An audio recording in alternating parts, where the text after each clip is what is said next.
Now we're going to bring in Dean Cheng. He's a research fellow at Heritage Foundation's Asian Studies Center. Thank you for joining us, sir. Good morning. Good morning. So President Xi doesn't leave China for more than 2 years, and then when he does, he decides to face who is the guy that's probably the United States' greatest enemy, I would say, right now, and Vladimir Putin. What do you make of that? Well, I think that, as your reporter said, this is obviously politically very significant. Xi Jinping and the Chinese in general certainly understand how things are going to be perceived, that this is a de facto endorsement of Russia and Putin. It is important to note, however, that this is occurring in the slightly larger context of a meeting of the Shanghai Cooperation Organization, where China and Russia are both key members, but also a number of the Central Asian states, Kazakhstan, Uzbekistan, et cetera.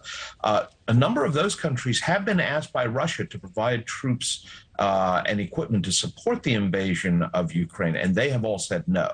So that does put Xi in the awkward position that if he does do anything to help Russia, he will be alone among major powers and Asian powers of actively helping as opposed to just endorsing the Russians.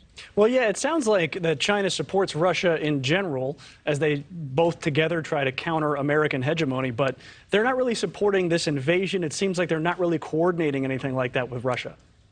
No, that's absolutely right. I think the Chinese have gone to very significant lengths to try and make clear that they are not actively participants, that they are not combatants.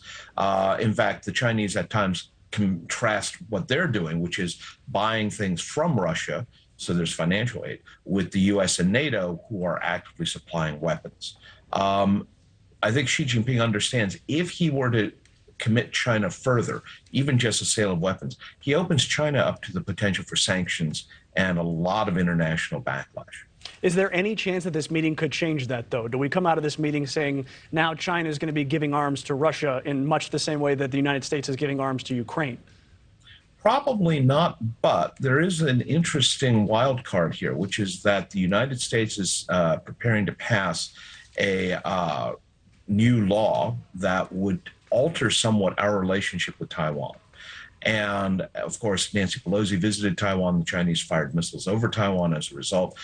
It is possible that the Chinese will basically exploit, will use that and say, hey, if you're going to do stuff about things we care about and ignore our concerns, then maybe we will open the door a crack to helping Russia because we're not going to care about what you care about then. So it might just be that the hint is enough. We'll have to see how that goes. That's Dean Cheng coming on and joining us today. Thank you, Dean. Thank you for having me. Thank you for watching. Go to newsnationnow.com to find NewsNation on your television provider. And don't forget to click the red subscribe button below to get more of NewsNation's fact-driven, unbiased coverage.